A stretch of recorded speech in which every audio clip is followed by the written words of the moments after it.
السلام علیکم ناظرین، لیکچر نمبر 16 میں خوش آمدید۔ آج کے اس لیکچر میں ہم نے 6 انگریزی کے ضرب المثال یعنی پرووربس کو آپ کے لیے منتخب کیا ہے۔ ہر ایک پرووربس کی تشریح ایک چھوٹی سی نظم کے ذریعے آپ کے سامنے پیش کی جائے گی۔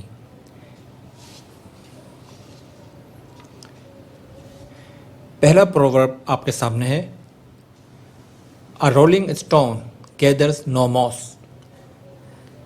جیسا کہ آپ دیکھ رہے ہیں تصویر میں ایک پتھر دکھایا گیا ہے جو لڑکتا ہوا آ رہا ہے۔ A rolling stone gathers no moss، جس کے لفظی معنی بھی یہی ہیں کہ ایک لڑکتا ہوا پتھر جو ہوتا ہے وہ کہیں نہیں ٹکتا، اس کے اوپر کچھ نہیں لگتا، یعنی وہ کوئی امپریشن اوپر نہیں لیتا، کسی چیز کا کوئی گھاس پھوس اس پہ نہیں چپکتی، وہ لڑکتا ہوا ہوتا ہے۔ اس وجہ سے اگر وہ کہیں رکے گا تو وہ کسی کو اپنائے گا، کسی چیز کو۔ اس کو اردو میں کہتے ہیں دھوبی کا کتا گھر کا نہ گھاٹ کا، نہ گھر کا نہ گھاٹ کا۔ یعنی دھوبی کا کتا ہوتا ہے، اس کے ساتھ ساتھ ہوتا ہے، وہ کبھی گھر نہ وہ گھر پہ رہتا ہے نہ وہ گھاٹ پہ رہتا ہے، بس بیچ ساتھ ساتھ اس کے جاتا ہے اور آتا ہے، تو اس کو پتہ نہیں ہوتا کہ اس کا پکا ٹھکانہ کون سا ہے۔ اب آپ کے سامنے ایک چھوٹی سی نظم ہے۔ Nobody owns Jack. He wanders by the lake. The master shakes him up, but Jack yearns for a teacup. For all ins and outs, he has many doubts. Life is in rock and roll. Nobody cares for his soul. Neither profit nor loss. Jack gathers no moss. اس کی meaning ہے، Jack ایک شخص کا نام ہے جس کو کوئی بھی نہیں اپناتا، وہ جھیل کنارے آوارہ گردی کرتا ہے، اس کا مالک اس کو جگاتا ہے کام کے لیے، مگر جیک کو تو چائے چاہیے ہوتی ہے۔ تمام ظاہری اور چھپے معاملات میں اس کو بہت زیادہ شکوک و شبہات ہوتے ہیں، زندگی اس کی بالکل گھن چکر ہو جاتی ہے، کوئی بھی اس کا خیال نہیں رکھتا، نہ اس کو اپنے فائدے کا معلوم ہے اور نہ نقصان کا، وہ ہمیشہ شک و شبہ میں رہتا ہے۔ جیک وہ لڑکتا ہوا پتھر ہے جس پر کوئی گھاس پھوس نہیں لگتی۔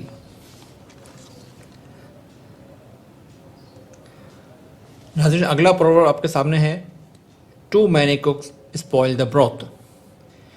یعنی کہ اگر زیادہ کھانا پکانے والے سارے ہی ماہرین ایک جگہ اکٹھے کر دیے جائیں اور ان سے کہا جائے کہ مل کر آپ کھانا بنائیں ایک ڈش، تو وہ ڈش خراب ہو جائے گی، کیونکہ سارے ہی ایکسپرٹ ہوں گے، سارے ہی ماہر ہوں گے، سب اپنی اپنی رائے دیں گے اور ایک دوسرے کو نیچا دکھانے کی کوشش کریں گے۔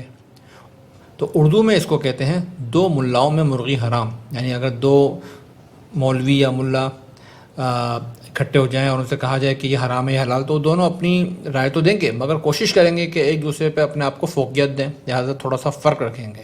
تو اس چکر میں ہوگا کیا کہ وہ پتہ نہیں چلے گا وہ چیز حرام ہے یا حلال۔ اس کو انگریزی میں کہتے ہیں Too many cooks spoil the broth۔ اب آپ اس کی نظم ملاحظہ فرمائیے۔ One mind, one kind. People can easily grind.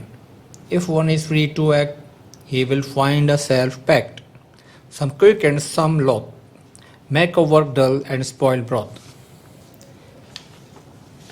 یعنی ایک ذہن ایک ہوتا ہے، یعنی یکسو، ایک ذہن ہوگا تو یکسو ہوگا۔ اکیلے لوگ آرام سے چکی پیس سکتے ہیں، اگر ایک شخص کو اکیلے کام کرنے دیا جائے تو اپنے پکے ارادے سے کام کرے گا، جبکہ زیادہ لوگوں میں کچھ تیز ہوں گے، کچھ سست بھی ہو سکتے ہیں اور کام کو ناپسندیدہ اور خراب کر دیں گے۔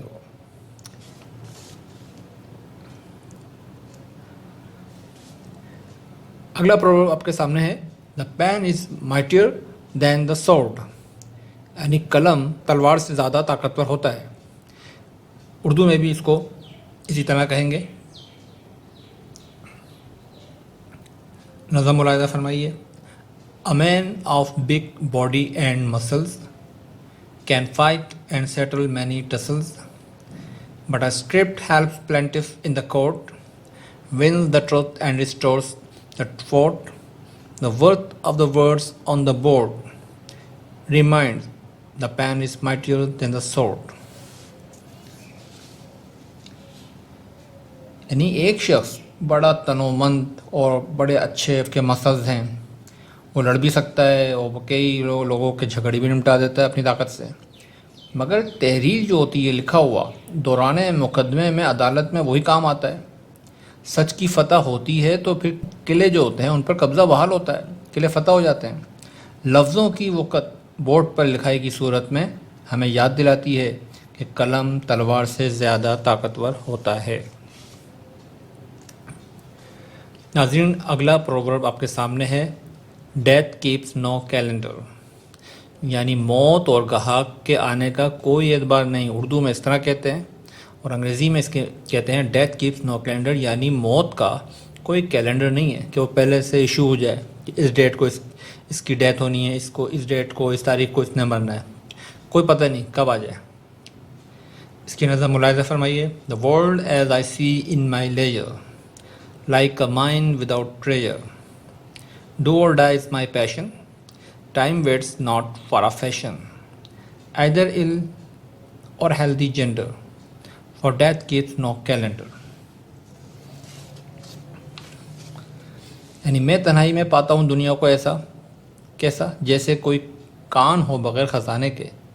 پہاڑوں میں جو کانیں ہوتی ہیں جن میں سے خزانہ نکلتا ہے، تو دنیا کو ایسا پاتا ہوں میں جیسے ایک کان تو وہ ہے مگر اس میں کوئی خزانہ نہیں ہے۔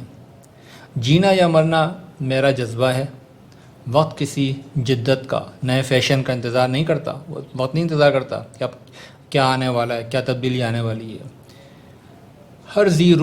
ہر روح چاہے بیمار ہو یا صحت مند، وہ فانی ہے اور اس کو مرنا ہے، کیونکہ موت اپنے آنے کے اوقات کار نہیں دیتی۔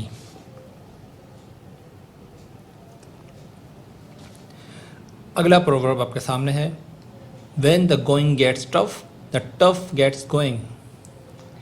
مثلاً بات یہ ہے کہ جب معاملات ٹف ہونے لگیں تو پھر مشکلات بھی ختم ہو جاتی ہیں اور معاملات چلنے لگتے ہیں، یعنی مشکلیں اتنی پڑیں کہ آسان ہو گئیں۔ بڑا مشہور محاورہ ہے اردو میں، اور خاص طور سے آج کل کے حالات جو لاک ڈاؤن کے چل رہے ہیں، آپ دیکھ رہے ہیں کہ ایک مشکل حالات ہیں ہمارے لیے، مگر اس میں بھی لوگ کسی نہ کسی طرح اپنے معاملات کو چلانے کی کوشش کر رہے ہیں، تو اسی کو کہتے ہیں کہ مشکلیں اتنی پڑیں کہ آسان ہو گئیں۔ چھوٹی سی نظم ملاحظہ فرمائیے، trouble in trouble makes trouble, slow and steady make hubble. In resolving the teasing matter, crises always teach better. When the going gets tough, life becomes rough. Then the tough gets going with our steady going.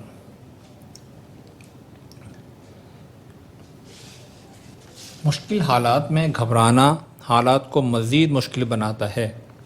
آہستہ اور استقامت کے نتیجے میں Hubble بن جاتی ہے۔ Hubble سے مراد دنیا کی بہت بڑی دوربین ہے جس سے خلا میں دیکھا جاتا ہے، وہ ایسے ہی تو نہیں بن گئی، ایک استقامت کے ساتھ بنی ہے، مسلسل جد و جہد کے بعد بنی ہوگی۔ مشکل حالات ہمیشہ بہترین سبق سکھاتے ہیں۔ جب معاملات مشکل ہونے لگتے ہیں، زندگی سخت ہو جاتی ہے، تب مشکل کے باوجود بھی معاملات آگے بڑھنے لگتے ہیں۔ اس کی وجہ استقامت کے ساتھ کوشش کرنا ہوتی ہے۔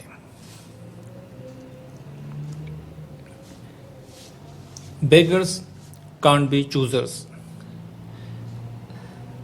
جیسا کہ معنی نظر آ رہے ہیں، بیکاریوں کی پسند نہیں ہوتی، یعنی جو مانگنے والے ہوتے ہیں ان کی کوئی چوائس نہیں ہوتی، ان کی وہ انتخاب نہیں کر سکتے، ان کو جو مل جائے وہ اسی پہ ان کو بس یہ بڑی بات ہے کہ ان کو مل گیا۔ اگر وہ یہ کہیں کہ نہیں مجھے یہ چاہیے وہ چاہیے یہ نہیں چاہیے تو پھر کوئی بھی ان کو کچھ نہیں دے گا، لہٰذا بھکاریوں کی پسند نہیں ہوتی۔ نظم ملاحظہ فرمائیے، نو اسٹین ریموور اور pencil eraser can wipe out the ink of nature, for a man rich of money it is easier selection of any attractive feature, but a man in rags proves to be a loser because a beggars can't be a chooser. جیسا کہ آپ دیکھ رہے ہیں کہ کوئی بھی انک remover, انک مٹانے والا، سیاہی مٹانے والا، یا پینسل کا لکھا ہوا مٹانے والا، ربر، اریزر وائپ آؤٹ نہیں کر سکتا، مٹا نہیں سکتا فطرت کے قوانین کو۔ فطرت نے جو لکھ دیا ہے، قدرت نے جو لکھ دیا ہے، ایک امیر آدمی جس کے پاس پیسہ ہوتا ہے اس کے لیے آسان ہوتا ہے کہ وہ جب لینے جاتا ہے چیز تو مختلف ریٹ کی پسند کر لیتا ہے کہ یہ لینی ہے، کیا لینی ہے، یہ نہیں لینی، یہ لینی ہے، تو تمام اٹریکٹیو فیچر جو ہیں اس کو وہ سلیکٹ کر سکتا ہے، منتخب کر سکتا ہے اپنے خریدنے کے لیے۔ لیکن ایک شخص جو غریب ہے، چیتھڑوں میں ہے، ویسے ہی نہیں، اس کے پاس کچھ بھی نہیں ہے، تو وہ اس سے وہ لوز کرتا ہے وہ اس چوائس کو، وہ چوائس اس کے پاس نہیں ہوتی، کیونکہ وہ اگر وہ مانگنے والا ہے تو وہ چوزر ہو ہی نہیں سکتا، وہ انتخاب کر ہی نہیں سکتا، اس کو جو مل جائے وہی اس کے لیے بہت ہے۔ تو ناظرین، یہ تھے 6 پروورب آپ کے سامنے پیش کیے، امید ہے آپ کو پسند آئیں گے، اور آج کل کے حالات میں بچے اس کو پڑھیں گے اور یاد کریں گے، اس طرح ان کو یہ چند پروورب ازبر ہو جائیں گے، اور ان کو آئندہ گفتگو میں بھی استعمال کر سکتے ہیں، امتحانات میں بھی استعمال کر سکتے ہیں، جہاں ٹرانزیکشن آتی ہے وہاں بھی یوز کیا جا سکتا ہے۔ Thank you very much.